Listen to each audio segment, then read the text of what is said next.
A warm welcome back to the show. My name is Tom, and thanks for tuning in to Get Nuanced. And here today, we are going to be talking about yet another Roman emperor, and particularly, this is one who is in the same tradition as the emperors Aurelian, of which I actually have another segment, which this one kind of acts as a direct continuation, at least when it comes to the overall chronology of the history, when it comes to this being another one of the so-called soldier emperors or a barracks emperor. And the reason why these emperors, which are distinguished from preceding emperors, such as the ones that would have been, at least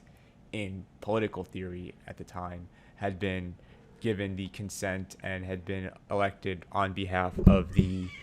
Senate and people of Rome, SPQR, Senatus Publicae Romanus. But in the case, obviously, since Augustus going forward, there was a lot of the, at least, Republican trappings that would have defined earlier days, but those were mostly used as fig leaves and window dressing to conceal the fact that the consolidation of much of the political authority, at least throughout much of what was Rome at this time, was now being centralized in the hands of one particular figure, the emperor, and those within his immediate inner circle whom he delegated, much like previous monarchs such as the Hellenistic kings who had their own philoi or friends that would be essentially their de facto group of advisors and appointed administrators for various functions that were required for the government of that time. But those developments, even as radically as they shifted from the early, middle, and late Republic of Rome, would even farther be divorced from the new ongoing reality that history and this trajectory that Rome was on, as with following the assassination of Severus Alexander and beginning then after with Maximinus Thrax, there would be this crisis of the 3rd century, which I discussed earlier in this segment I made about Aurelian, which I definitely recommend if you have the time to check out as well. It'll be included along with other resources in the description below. But to sum it up, this period was defined by a sort of military anarchy and much domestic as well as foreign instability, with the frontiers suffering on all sides numerous threats from the Goths and Germanic tribes on the Danube frontier in the west to the east, where the Sassanid Persians, whom had recently overcome the last of the House of the Arsacids in what was the Parthian Empire, they would renew under emperors or shahanshahs, king of kings in Iran, such as Shapur and Ardashir I, who was actually the one who re-established the Persians, who were at least the ones who came from the same lands of Cyrus and the original Achaemenid Persians. Fun fact, the Parthians actually were from Pars, which was a different, distinct Iranian group than the one that had originally been the one that had, famously been featured in pop culture, in movies, even as late as in the 20th and 21st century, such as the movie 300, which we see the Spartans, going against with King Leonidas Xerxes, who was a successor of Cyrus. But this Sassanid Empire, as much as it would claim, obviously, the same legitimacy, at least in a political and religious sense, as their Achaemenid predecessors, would be facing, instead of a disparate group of independent states across Anatolia and the Balkans, a united front which was represented in the Roman Empire. But this period saw a period of prolonged instability, and this was seen from the top to the bottom, with beyond the raids and obviously all the other issues such as the plague of Cyprian and other offshoots of pandemic that had severely damaged the Roman social and economic spheres. There's even been reports that I've seen that mines that had previously been used to extract gold and silver to mint currencies and to obviously be used as a commodity, they had been abandoned during this period and had not been able to be reused going forward. But beyond all that, and even instances such as Aurelian having to abolish, or at least not abolish, but abandon and evacuate the province of Dacia, which was only recently conquered by Trajan a few decades prior, and is where modern-day Romania is, and Bulgaria approximately. But that would show you the broader situation here that was being really something that could have put the entire existence of the Roman Empire into question. And Emperors such as Aurelian and Probus were two similar examples of soldier emperors, in contrast to others such as Maximinus Thrax and that was like Decius, who, despite their best efforts, ended up, clearly being incompetent. But when it came to Diocletian, whom is known by his full name in Latin as Gaius Aurelius Valerius Diocletianus, who was actually born as Diocles, but took the Diocletianus name in Latin as a Romanized name, as he was a actual son of a family of low status in Dalmatia,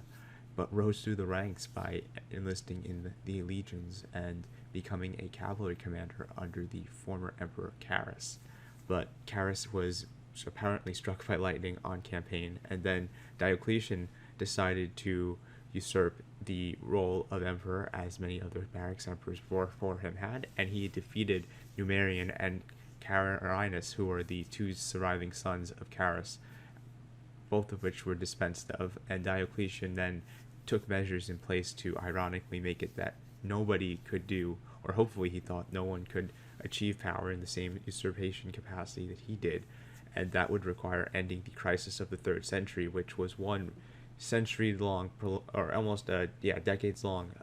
legitimacy crisis, which culminated with the death of Alexander Severus and the end of the Severan dynasty, but really also could be arguably traced back to even the death of Commodus and the end of the Five Good Emperor period, or the Antonine dynasty, which saw pretty much good governance until Marcus Aurelius, who, as a philosopher, should have known better to not adopt a more qualified heir, but instead use his biological son, or have his biological son, who some legends even say was the son of a gladiator, whom was the person who had an affair with Fausta, I think, who was Marcus Aurelius' wife.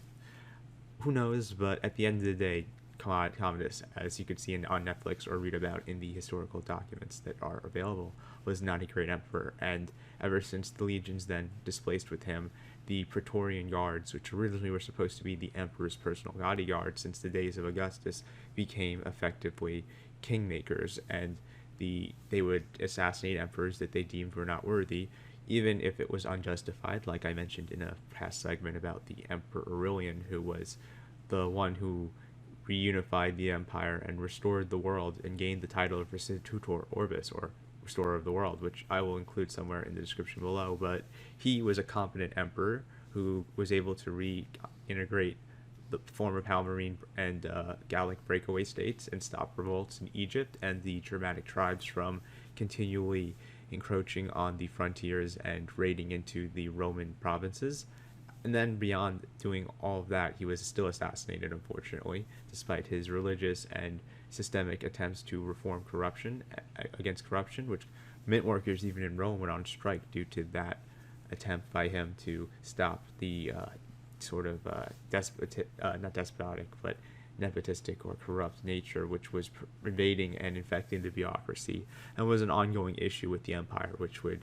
go on far beyond in both the East and the West. And that level of corruption is something systemic with many political systems, where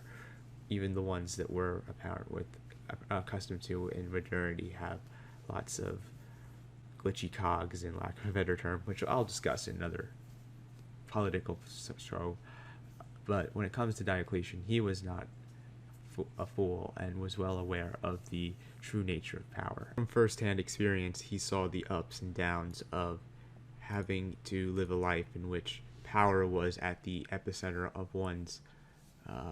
reasoning and conscience, and the driving motivation for which would ensure both not only the inclination to succeed, but also to not end up, like many others who were also Roman emperors, somewhere dead in a field, or living a life where they were a butcher and someone who ended up getting betrayed because they became kind of drunk on power, or that type of one of my favorite old Greek classics actually was the mythical story, or this apocryphal tale, the Sword of Damocles, which actually I remember, quite frank, with a line that came from the Canterbury Tales, where Chaucer referred to this sword of Damocles that referred to the king who was a man that was a tyrant that led the city of Syracuse, I believe, and he was a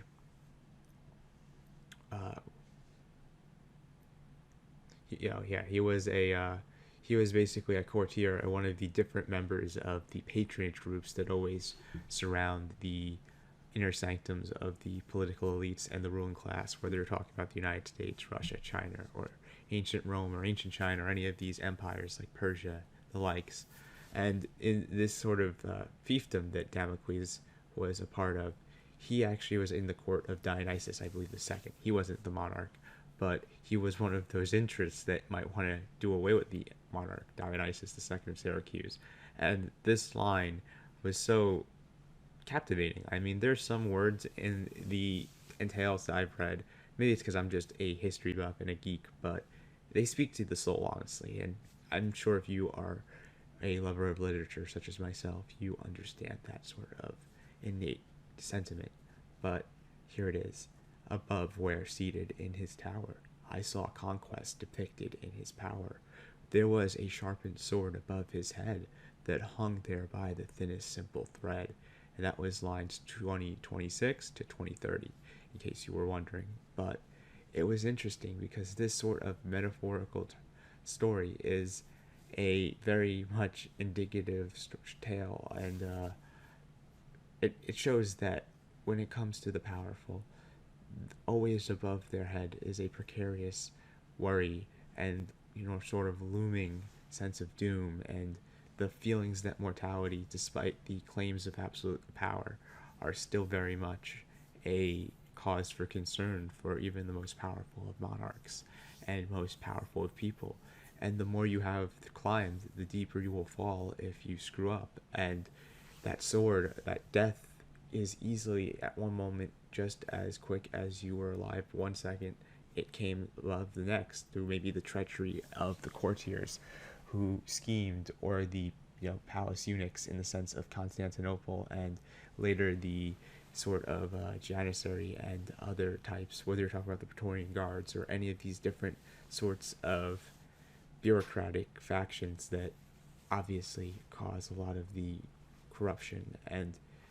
maybe the origins of which had a good intention, but over time have been products now of a refusal to adapt and end up becoming the vestiges of eras past that, unfortunately now, for whatever good aspirations they once were designed to do, are now perpetuating the problems that continue to exist and are contingent on these systems potentially reforming or having to reform or being forced to reform. And Diocletian, for his success, and I'll talk about it later with his decision as well, shows and encapsulates someone who understands the nature of power and was first and foremost, above anything else, Roman emperor. Even his very exaggerated claim, which I'm sure contemporaries probably laughed at, that he was the human representative on Earth for the god Jupiter, and that Diocletian's apprentice, who became his junior Augusti when he developed the Tetrarchy, which I will talk about in a second, who was supposed to be Hercules, who was the agent of Jupiter. And these are obviously the same kind of idea that, with Constantine later saying that Jesus spoke to him in a dream or told him to do the in hoc signo, in this sign you will conquer, or someone claiming today, like Trump, that Biden is against God, which I don't like Biden, to be honest, but the idea that someone like us, like a mortal like Trump or even Biden or any of us, can speak on behalf of whatever deity does or doesn't exist is just obviously absurd, and is a politically cynical machination that is on its face obviously absurd, and is more, at least in the Trump case of Trump, I think, tragically hilarious than it is something that would be seriously taken. But with Diocletian, his usage of that and his transition when it comes to the culmination of the Roman emperor as an office, going from being the princeps senatus, the first among many, or the princeps senatus, the first citizen, a super senator kind of in function, that yes, had all of the cogs of power oriented towards him, as well as majority of the provinces like Egypt, which had the wealth and the private estates of the emperor, that was under the direct purview of an equestrian, a prefect Augusti, that would be the Roman governor that would ensure that Augustus's interests and later the other emperors, their interest in Egypt, were maintained. And the Senate wasn't even allowed to go there. But most of the provinces, with a handful of exceptions, where the legions were even located, were in the hands of the emperor. And ostensibly, though, Augustus, which established the Principate in 27 BC after the fateful Battle of Actium, where the final war of the Roman Republic against the forces of Augustus and his admiral Marcus Agrippa overcame the combined faction of Mark Antony, who was one of the second triumvirs, along with Marcus Lepidus, who later died and gave and then Augustus inherited for future emperors the Pontifex Maximus religious leadership title of Rome. But he dispensed with his rivals, including Mark Antony and the combined forces of Ptolemaic Egypt under Cleopatra VII, a distant descendant of Ptolemy I, one of Alexander's successors, who started up the Ptolemaic dynasty in Egypt from 323 BC, I think, with the settlement of Babylon, which gave Ptolemy, as originally a governor, purview over this province, which he, after the announcement that Lysimachus and, oh, not Lysimachus, there was not actually Lysimachus was one of them, but originally Antigonus and his son Demetrius Polycrates, the besieger, and Demetrius and Antigonus, the one-eyed Monomophilus, I think. Yes, they claimed the title of Vasilius and broke away from the broader Macedonian Empire that Alexander and his father Philip II had established with his companions, and then later, obviously, history took its course. But the Romans had consciously rejected the trappings of monarchy, so much so that Augustus concealed and did a lot of at least window dressing to show that the Republic was still a thing. And even later emperors such as Heraclius, when he rebelled, and I will later discuss his father as well, the Exarch of Africa, Heraclius the Elder, Heraclius the Younger, who became emperor from 610 to 641 and was the savior of Rome during the final war between Persia and Rome, the Byzantine Sasanian War of 602 to 628, which is its official name, which I believe should be more known as the final war of late antiquity, as it transitioned that period from late antiquity to the early Middle Ages. And the late Roman Empire really did transition to what we now know as the early Byzantine period, which was still very much a Roman Empire, but obviously had to reform due to a severe loss when it came to the provinces and having to restructure its military from the legions to the theme systems. But Heraclius himself still consciously, when he rebelled, used the consular regalia in the coins that he minted at Carthage, and even had various coinage and literature that compared him to being the Scipio of New Rome, and was a title that he even won during the last great Roman triumph of late antiquity, when he overcame the Persians, and which culminated at the Battle of Nineveh, I think in 627, when Heraclius himself had slayed Rhazates, the rivaling general of the Sassanid forces, in single-hand combat, and then led his troops to win. And this was all in the name of Rome. But if you obviously can tell, Rome has been changing from what I've talked about, Diocletian, Heraclius, and even Augustus. But it obviously was the same political state. Comparing it to some state like Russia or America or even Britain, which over time, if you look at different periods, have greatly contrasted in the quality and the style of rule, and obviously the culture and whatever particular historical context and period one is discussing, which can be broken down historiographically into different periods. But at the time, keeping in mind that as part of us being still part of this continued process of history, much to which I've argued against when it came to these people who believe in the end of history, which I believe is a misnomer, but I'll talk about that obviously in future segments, and the one I included in the past. Check it out if you want. I'll have it in the description. But with Diocletian and his transition into what only not until the Heraclian period, the Heraclius dynasty, would actually be changed, would be this late Roman Empire, the Tetrarchy, and the sort of new provincial system that superseded the Principate, and the period now historiographers have deemed it as is the Dominate, which was known as the Lordship, where the emperor went from being a senator, maybe the first among equals, to being the divine representative of God, and later would be the secular and spiritual head of the universal oikoumene, the kind of world, if you think about it, and the universe, as some like Justinian believed, or at least said in his practice, and by his prerogatives deemed it as. But this development in political culture and the political theory and the culture of Rome as it became more Eastern orientation was fundamentally drifting towards that ever since the end of the crisis of the 3rd century. The reforms that Diocletian had made, including the fact that now the political center no longer was in the old Rome, which was now being slowly replaced by a desire to have the capital be not just this sort of fixed position in Italy, which, if you looked at the trends, the provinces in the east, such as Egypt and in the Levant, which was known by then as Syria and Palestine, and parts of it known as Judea, this area, even Asia Minor as well, and parts of Africa, these richer areas were all, and even Mesopotamia, were contested between the Romans and Persians, but were the richer areas that had already had a sophisticated Hellenistic civilization since the days of Alexander and his successors. The Seleucids and the Ptolemies had presided over their own conflicts, but the successors across this area that Alexander the Great had conquered had Greek settlers come and set up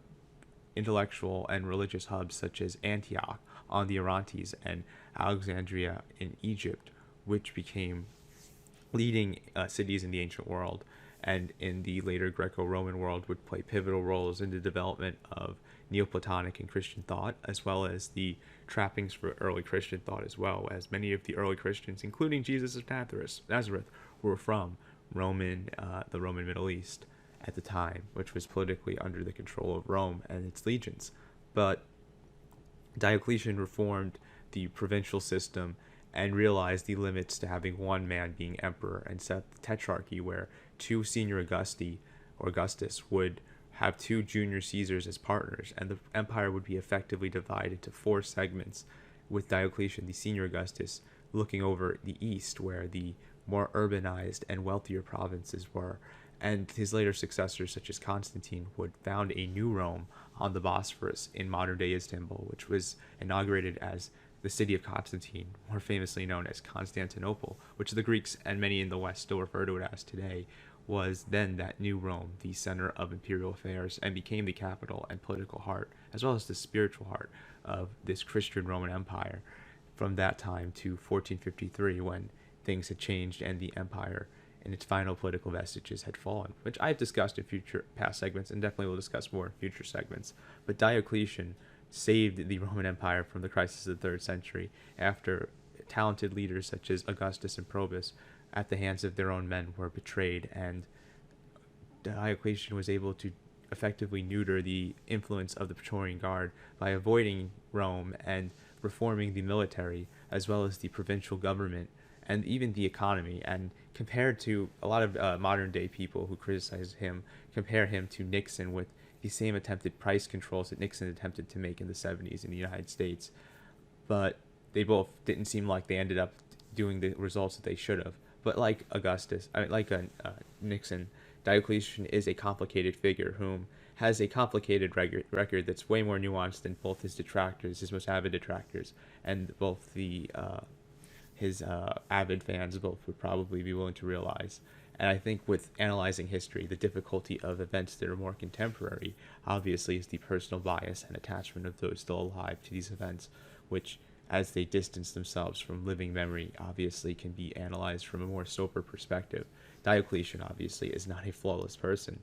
and had obviously blood on his hands like many world rulers and obviously Roman emperors and emperors of any empire. It's a bloody business, and the nature of power was something that Diocletian demonstrated time and time again with his recentering of the empire and his consolidation of turning the empire from having it being a series of different big provinces that had sometimes confusing and contradicting laws that had with the government, in particular the role between the civil and military authorities sometimes being kind of ambiguous, and having those powers accrue together would lead to rebellions and the situations where barracks emperors would take with their legions a sort of rebellious mentality and attempt to usurp whatever force ruler was in Rome. Diocletian, knowing this, reoriented the provinces into a series of politicians who were magistrates who actually had to be temporarily. Actually, no, they weren't temporarily in place. My bad. I was thinking more of the Principate, but under the dominant period, which began under Diocletian and culminated with Constantine and became the Greek-speaking, politically Roman but Eastern-oriented empire that had a Hellenistic culture but a political state that was still very much Roman. And the sort of divisions now into prefectures, actually, which I was thinking of. I did a video actually about the Anthemius, the Praetorian prefect of the East, who was the regent for Theodosius II and helped construct the Theodosian walls later in history, which I recommend you check out. But when it came to the Praetorian prefectures, these were the civil leaders or civil governors of segments of the empire, and there was also different ranks such as consularies, correctors, and praesides. There was also a division when it came into these 12 different groups and smaller provinces, which the empire went from having these larger provinces to having hundreds of them, which were grouped together into dioceses, headed usually by a vicarius, who oversaw their affairs. There was also 2 urban prefects, one in Rome and then later in Constantinople, which was pretty much the mayor of the city. And as being the mayor of the imperial capitals, had a lot more sway, as they were seen as the heads of the Senate in later times, and also as the one of the leading figures in the cities that were in charge of many functions such as the grain dole, and making sure that civil authorities such as the trappings of having an early firefighting and policing force were, not at least in the modern sense, but at least the ancient and medieval sense, were configured. But this whole system was predicated on having 4 emperors that were able to work together, and Diocletian himself was able to assemble a team of very effective emperors, including Maximian, him, Galerius, and then there was him, Galerius, and then Constantius Chlorus, and there was also, there was Maximian. Those were the 4 emperors originally, but later, obviously, there would be civil wars and conflicts and different figures rising up. That will be another discussion for another day with these civil wars afterwards, but Diocletian in particular attempted to do what was still at this time, I think, considered, at least by contemporary standards, radical reforms to ensure that the empire that would go on to last for centuries afterwards in different variations, maybe potentially not at the height of the Pax Romana, obviously, in terms of its ability to project its power geopolitically and have a peaceful and wealthy and non-precarious situation, as future emperors would increasingly be on the defensive and the days of conquest would be over. Diocletian even set the more non-interventionist and limited precedent where the empire would be more inclined to be domestically oriented and more inwards facing, as after Carinus did get struck by lightning, was able to successfully invade Persia, Diocletian could have went on to invade and take over parts of the empire, or at least try to hold on to the parts of this Sasanian empire. But here's the thing, at the end of the day, that would have created imperial overstretch, and Diocletian was a pragmatist who knew that the empire had limits and was already financially and politically strained, and that one emperor alone was too difficult to manage what was already there, but to double it and have it border the Indian subcontinent maybe would have been as great as Alexander in terms of the scope of the land, but long term would have provided way many more problems than would have been worth it, honestly. And Diocletian knew that, so he decided to instead extract very beneficial terms for including enlarging the size of the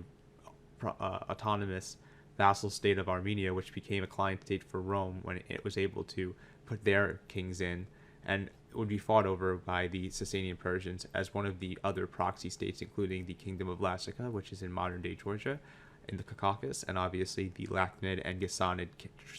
Christian and Arab kingdoms, which were clients for the Sasanians and the Romans or the Sasanians, the Persians, and Sasanian Persians, and then the Romans or later Byzantines, respectively, depending on what you want to call them. They go by many names, but Diocletian set that precedent in the Middle East where the limits of the empire would be this sort of Mesopotamia divide between the provinces of the Sasanian Empire and those of the Romans. And there would be frontier disputes, obviously, for decades to come, culminating with the reign of Heraclius, which I will talk about more fully in another video and podcast. But Diocletian decided to set the precedent to be more defensive in the lines of Hadrian, contrasting with Hadrian's predecessor Trajan. And that was a very sober analysis, as well as his decision to divide up the provincial administration and have a bureaucratic apparatus which would become increasingly Byzantine, in lack of a better term, but was able to stabilize the conditions on the ground and end the instability of the crisis of the 3rd century and begin the full Roman comeback. And obviously this comeback would have a very new societal implication, culturally and politically and economically, for the increasingly bureaucratic and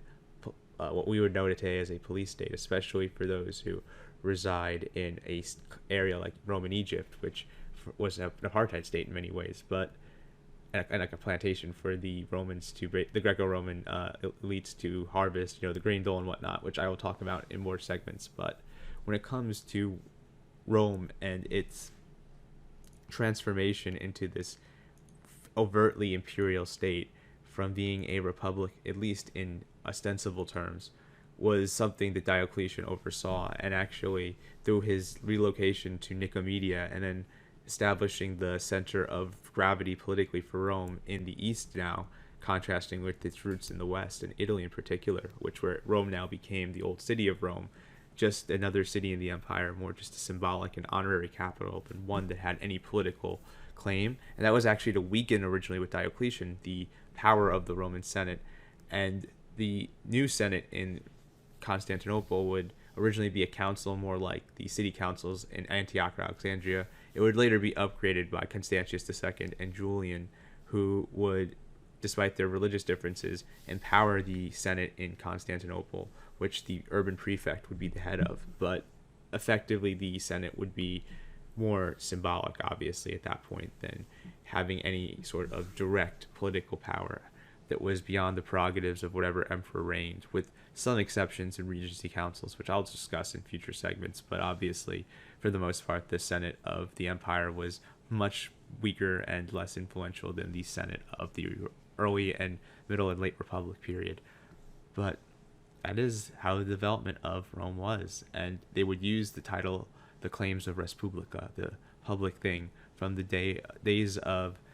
Diocletian Constantine all the way to the days of Constantine the 11th. But having a sober analysis of this and being able to historically contextualize and analyze these events, especially the figures, the mover and shakers of the past, as well as understanding that those who were faceless and unnamed, the millions of Roman citizens, much like the millions of Americans and others who don't really get to have their stories covered, understanding and putting all these things into perspective is why I made this channel, and why Diocletian in particular is someone I've really enjoyed reading and watching content on and listening to podcasts on as well. He is an interesting figure who I could not recommend reading enough. He was the last Roman emperor to have a persecution, which seems to be more inspired by his deputies to persecute Christians, and would be the last pagan emperor to really have the dominance of paganism be a reality rather than an anachronistic throwback in the sense of Gibbon's perspective. But in mine, I think very much he gave Christianity a run for their money and gained the title of apostate and much hatred from the Christians all the way to posterity. But for those who are more sympathetic, such as myself, who was, despite being raised Christian myself, quite interested in Neoplatonic philosophy and have a more pantheistic leaning. So I respect Julian nonetheless, which I'll talk about in another segment. But for the most part, with the exception of Julian, Diocletian set the precedence for the Roman Empire to be this sort of, imperial state where the power of the emperor was unquestionable, and he was the head of secular and religious affairs.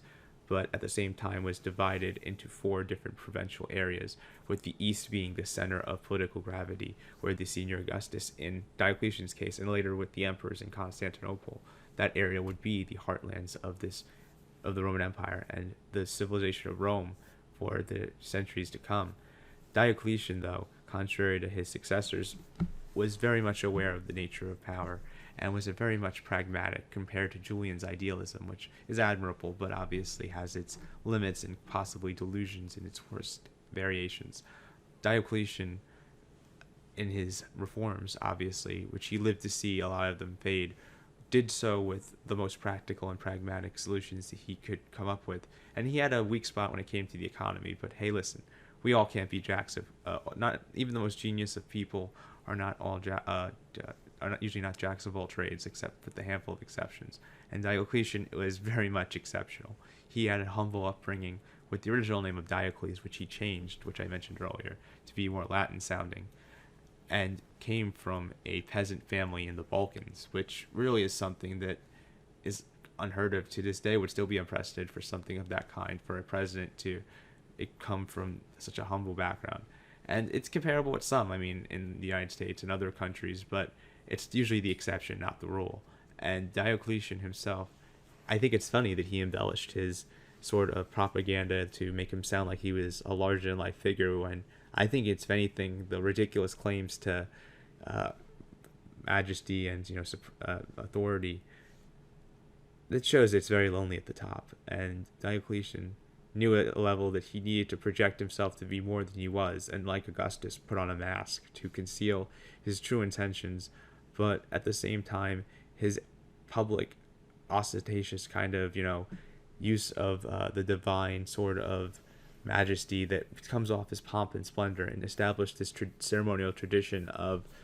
autocratic majesty and being sort of distant from the subjects and treating your citizens, yes, as subjects rather than part of this sort of public thing that the Roman Republic originally once stood for. It is very monarchical in nature, and later Roman emperors would even use the title of Basileus, which meant king in Greek, and became the synonymous title for the emperor of the Romans, and later the emperor and autocrat of the Romans, which was contradictory to the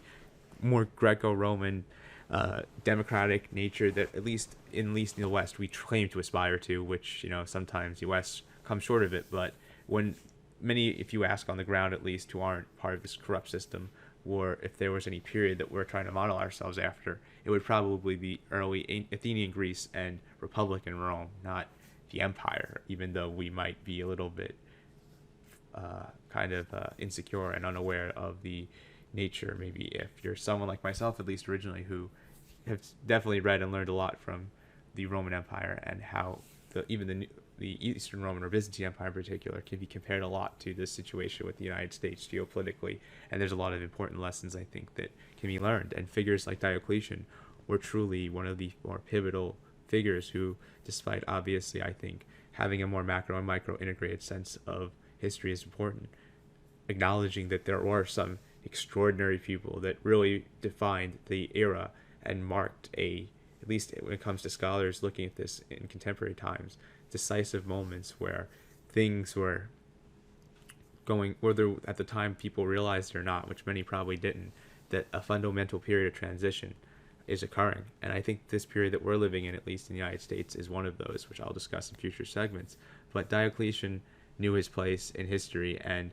I think the one line that really sums up this sort of sentiment, which really makes me kind of sigh, because it shows a sense of introspection and self-awareness that I've been trying to gain myself, and understanding our own flaws and our own vices and virtues. I mean, it's something that it takes a lot of desire to prove who you are, but it also takes being able to admit when you've been wrong and when you've said things or done things where it didn't live up to now the ideals or the principles you're trying to have, and that we're all flawed at the end of the day, and that the mistakes that we make, they don't need to define us, but they can be the lessons that we should acknowledge and not have to feel insecure about, but use them as components for learning and applying that knowledge to bettering ourselves and the ventures that we take part in. and trying to, at least in my sense, have empathy and uplift others and improve society and the livelihoods of people, as in many, even the most humble way, in small and significant ways, I probably do through content like this and my own daily musings on other things, which are obviously neither here nor there. But I digress. When it comes to Diocletian, this line that is attributed to him really, I think, gives a sense of perspective. It is in the interest of 4 or 5 ministers to combine together to deceive their sovereign. Secluded from mankind by his exalted dignity, the truth is concealed from his knowledge. He can see only with their eyes. He hears nothing but their misrepresentations. He confers the most important offices upon vice and weakness, and disgraces the most virtuous and deserving among his subjects. By such infamous arts, the best and wisest princes are sold to the venal corruption of their courtiers. And that is really the voice of experience. And I mean, it just strikes me as something that somebody, and I'll mention another good article that was posted about this below, about from the History Books reviewer who I watch, who I actually appreciate his content a lot. But Diocletian really was, I mean, that sort of line, it still to this day is something that I think about. I'm just like, damn, that's deep. And not only deep, it is indicative of how power, the dynamics of power, we tend to be looking at things usually ourselves when we're young and ambitious, someone who's in their 20s, such as myself, and have a very myopic and one-dimensional analysis of things. When, as the older we get, and as Diocletian, someone like him, had learned, and I can obviously acknowledge that he was a flawed person with persecutions of religious minorities and maybe the superstitious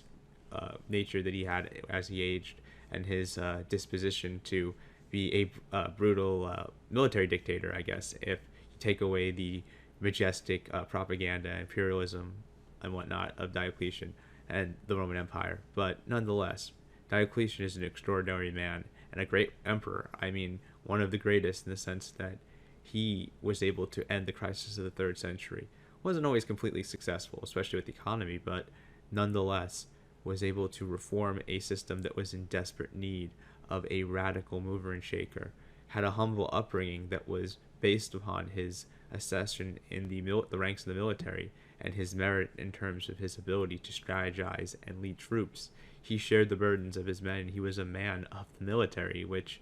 is more that I can say than the presidential candidates, at least in the United States, or their character when it comes to their lack of ability, I think, to be most of the presidents in my lifetime to have lacked that sort of sharing the burdens and the having a more humble sort of a view of the world that is based off of a pragmatic nature. They all probably think, I mean, if you ask anybody, they think they're pragmatic. I mean, that's like asking someone, hey, do you think you're a bad person? No one's going to say, yeah, I'm an awful person. I mean, unless you're crazy maybe, but that's not, I mean, you can expect someone's response usually. But with Diocletian, what made him extraordinary was his unexpected sort of decisions that seem to contradict certain things about him. It's the mask that Augustus put on, really, that is amplified. And I think Augustus and Diocletian, actually, despite their differences in how they governed, were a lot more similar in terms of their introspective, clearly, and sort of just, wisdom and their ability to lead and just manage complicated bureaucratic states, and also just be part of a transition and a pivotal figure at a time which required somebody, a steady leader, and somebody who had a firm grasp of the ship of state and was able to put a more long-term and grand scheme of approach and strategy to geopolitics and even the domestic affairs, obviously, but also international relations, and configuring the affairs of the state and putting the pragmatic concerns and the sentiments divorced from your own into this. Yes, there was pomp and splendor, which I definitely will criticize with Constantine and Diocletian and the beginning of this sort of autocratic empire, in the sense that it was now even just beyond the ostensible claims of being a republic, was still perpetuated, actually, funnily enough, but was, to anybody who was concerned, obviously, and paying half attention, this was a system that was brutal and required the exploitation and ruination of many, and there was a lot of things about it that deserve criticism. And much like any empire, obviously,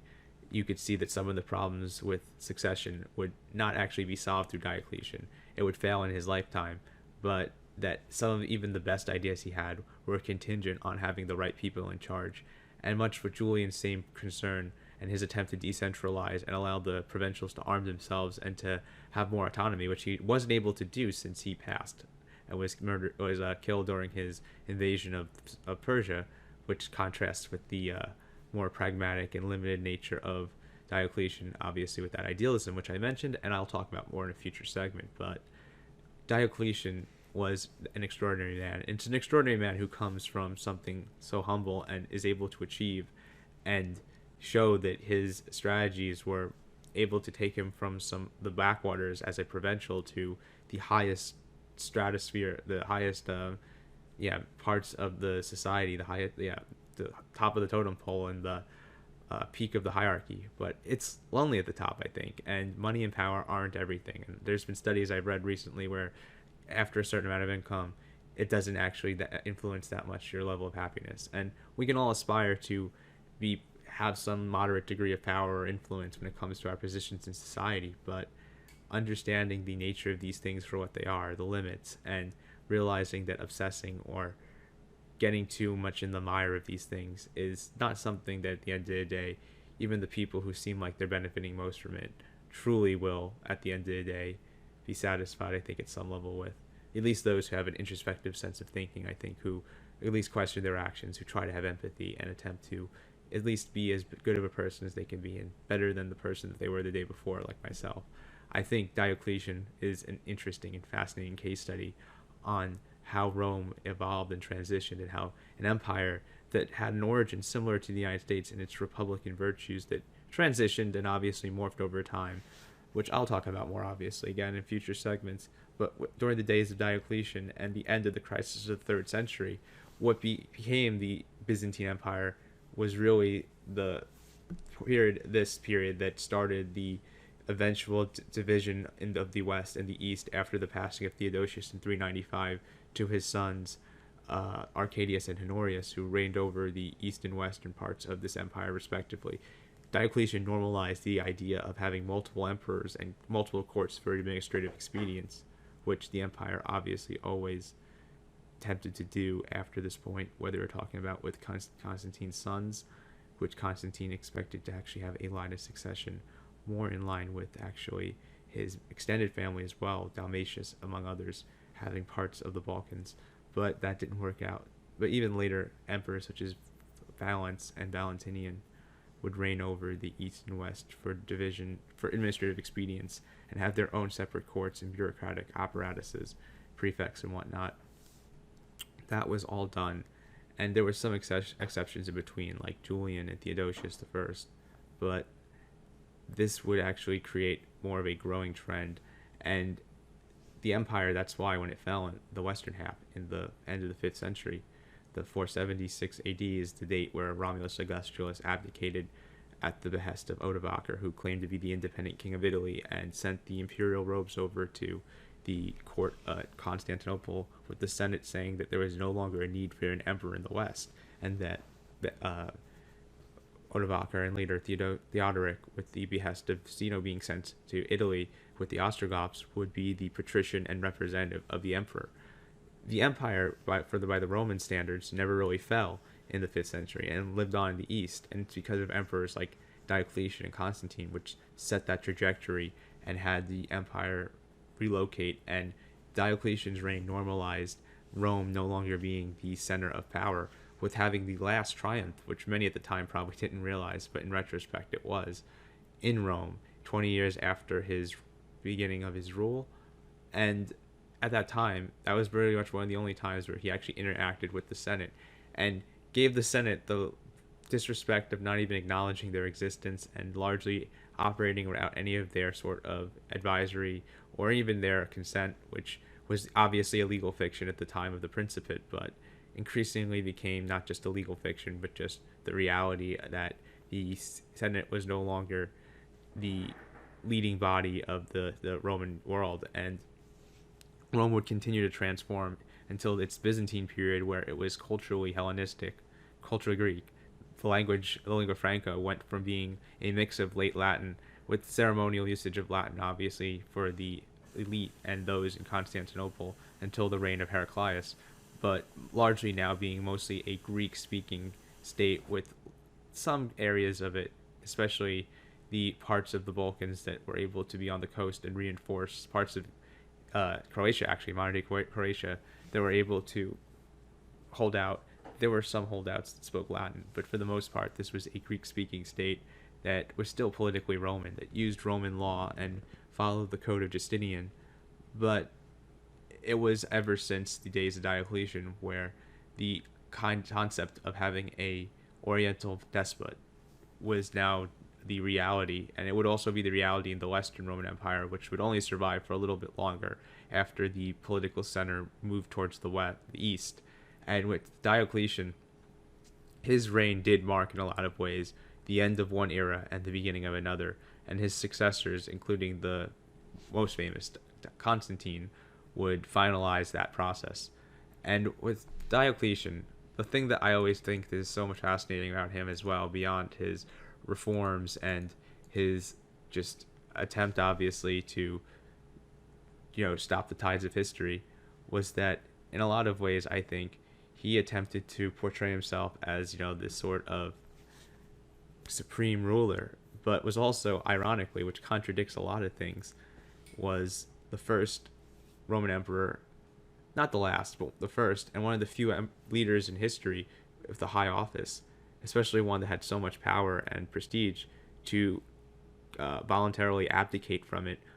It was due to his own personal age, growing older, and his health,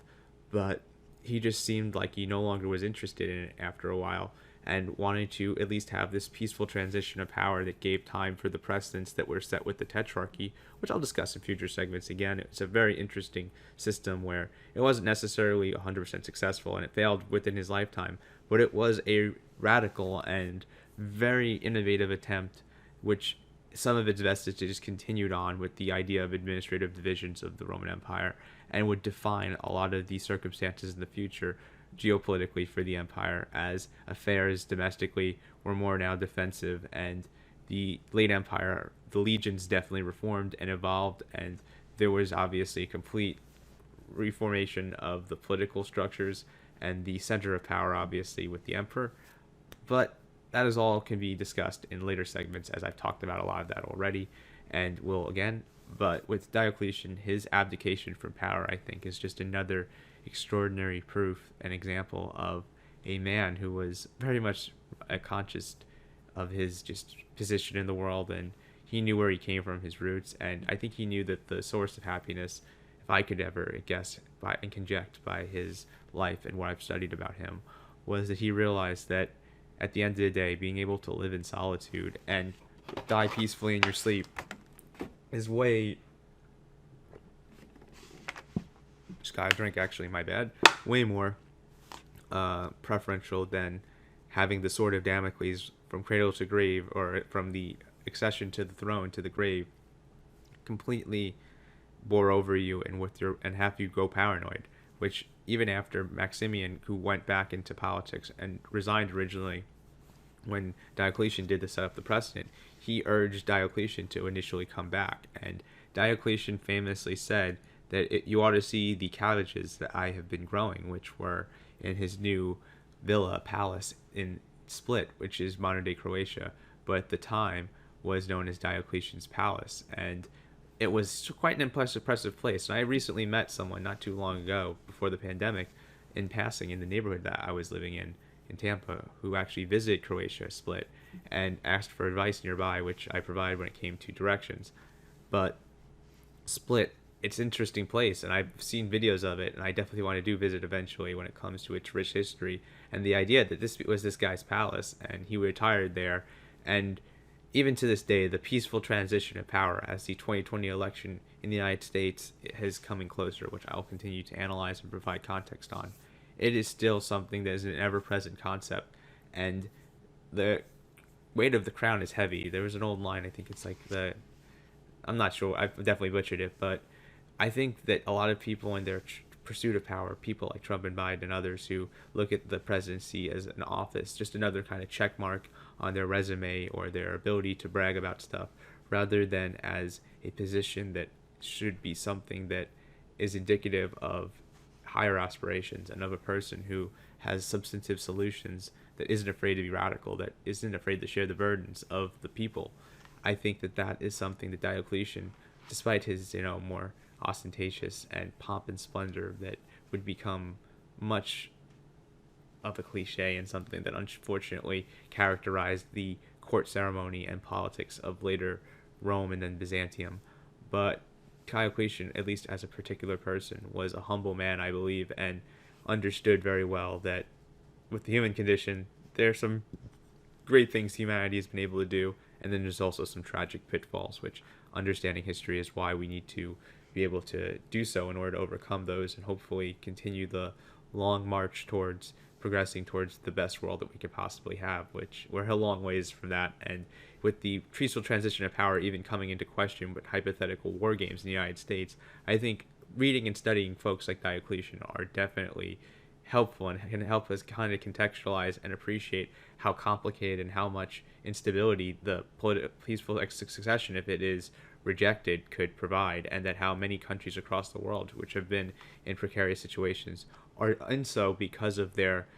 political instability, whether you're talking about what happened in Yugoslavia in the 90s or what happened right now in Africa with a lot of these strongmen and the shadow colonial empires of the United States or even France and others, and France with Africa more so, and with Yugoslavia's breakup, that was more the U.S. and others in NATO. But we can all discuss that in future segments, and hopefully this particular segment has provided some insight and shown my particular interest in Diocletian, why I have such a, it's not, I'd say admiration to a degree, but why I try to have a measured approach, and that he is, like us all, flawed, and someone who, despite his claims to divinity, is a human just like us. And it would be great, I wish if I could go back in time and have a conversation with any one of these people that I'd love to have met and have conversed with, if we could have an understanding of each other, which I doubt, because English is obviously my tongue at the moment as someone who grew up in America, and he spoke obviously Latin probably, and maybe a little bit of Greek, maybe a little bit, but here I had translators actually. But it would be interesting to hear this guy's perspective. And from what I understood, he was actually an INTJ, and I actually knew an INTJ who was my roommate, who I could see that inside that type of personality in Diocletian. And I think that Diocletian is someone who I definitely recommend for you guys to continue to study, and hopefully in future segments I'll get more into him. But this one definitely did not do it justice, considering the life and the legacy and the overall impact of Diocletian. His triumphs as well as his follies, I think, are both very interesting and are worth a further dive in future segments. And he, despite whatever else can be said about him, is a pivotal figure when it comes to understanding the Roman Empire and, more broadly speaking, the classical period, or the beginning of what was the late antique period that would serve as the transitional point between the world of the ancients and the Middle Ages and the times that followed, including that of our own, as someone such as myself who is publishing this podcast in 2021 and actually did a huge chunk of it earlier in 2020. But maybe I guess this is more aptly the early 21st century